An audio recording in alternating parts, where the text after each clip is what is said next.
नमस्कार मित्रांनो, आज आपण पाहणार आहोत वास्तू टिप्स म्हणजेच वास्तूनुसार घराची मांडणी योग्य आहे का? योग्य प्रकारे केल्यास घरात सकारात्मक ऊर्जा राहते. तसेच घरातील सदस्य निरोगी, आनंदी आणि धनवान होतात. घरात सुख, शांती आणि उत्तम आरोग्य राहील. याविषयी आपण काही वास्तू टिप्स बघणार आहोत. प्रत्येकालाच सुखी आणि शांततापूर्ण आयुष्य जगावंसं वाटतं. पण यासाठी वास्तुशास्त्रात काही महत्त्वाच्या गोष्टी सांगितल्या आहेत. वास्तुशास्त्रात सुखी जीवनासाठी 5 घटकांचा समतोल राखण गरजेचं सांगितले. घरातील प्रत्येक वस्तू कोणत्या ना कोणत्या घटकांचे प्रतिनिधित्व करते. वस्तू वस्तूनुसार घराची मांडणी योग्य प्रकारे केल्यास घरात सकारात्मक ऊर्जा राहते. तसेच घरातील सदस्य निरोगी, आनंदी आणि धनवान होतात. एखादी वस्तू घेताना त्याची पूजा कोणत्या दिशेला करावी हे देखील महत्त्वाचंच मानलं जातं. तर पूजा योग्य ठिकाणी केली नसेल तर त्याचा घरावर खूप नकारात्मक परिणाम होतो. मनशांती आणि घराच्या सर्वांगीण विकासासाठी पूजास्थान ईशान्य दिशेला असावी, कारण हे देवांचं स्थान आहे. तसेच पूजा कक्षाच्या वर किंवा खाली कधीही शौचालय, स्वयंपाकघर किंवा पायऱ्या असू नये. सर्व काही सुरळीत झाल्यानंतरही तुम्हाला असे वाटते की तुमच्या हातात पैसा थांबत नाही, तर तुम्हाला तुमच्या घराच्या दक्षिण-पूर्व दिशेच्या भागातून निळा रंग काढावा लागेल.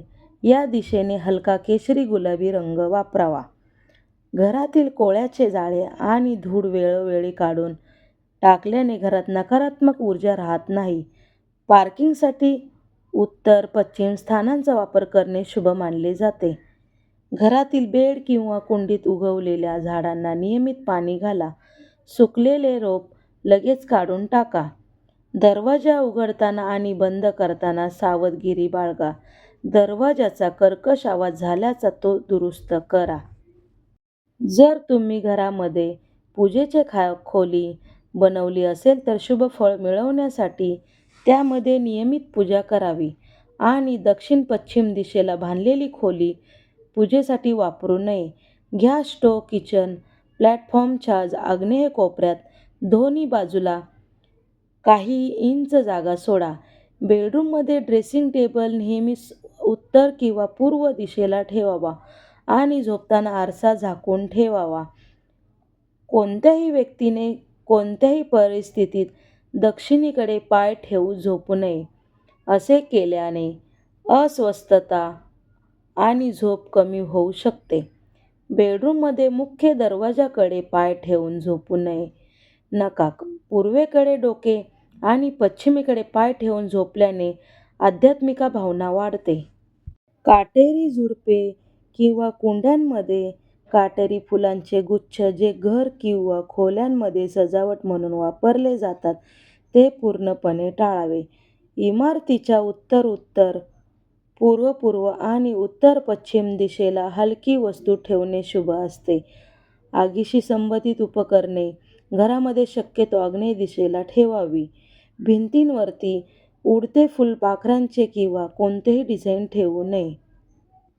घरात सुख शांती राहण्यासाठी वास्तुशास्त्राच्या नियमाचे पालन करणे महत्त्वाचे आहे. वास्तुशास्त्रानुसार घराची मांडणी योग्य प्रकारे केल्यास घरात सकारात्मक ऊर्जा राहते. वास्तुशास्त्राच्या नियमानुसार घराचे बांधकाम करावे. घरातील प्रत्येक वस्तू कोणत्या ना कोणत्या घटकाचे प्रतिनिधित्व करते. घरातील वस्तूची मांडणी योग्य प्रकारे करावी. घराच्या पूर्वोत्तर दिशेत पाण्याचे कळस ठेवावे. घराच्या खिडक्या आणि दार अशा ठिकाणी असावे की सूर्यप्रकाश अधिक वेळेपर्यंत घरात येत राहावा, ज्याने घरातील लोक आजारी पडत नाही. भांडण आणि वादविवादांपासून वाचण्यासाठी ड्रॉइंग रूममध्ये फुलांची गुलदस्ता ठेवावा. स्वयंपाकघरात देवघर नसावे. घरात सकारात्मक ऊर्जा राहण्यासाठी काही वास्तू उपाय करावे. घरात सकारात्मक ऊर्जा राहण्यासाठी मिठाचा नेहमी वापर करावा. ह्या आहे आपल्या घरातील छोट्या छोट्या वास्तू टिप्स. व्हिडिओ आवडल्या असल्यास व्हिडिओला लाईक, शेअर आणि सबस्क्राईब करा. धन्यवाद. श्री स्वामी समर्थ.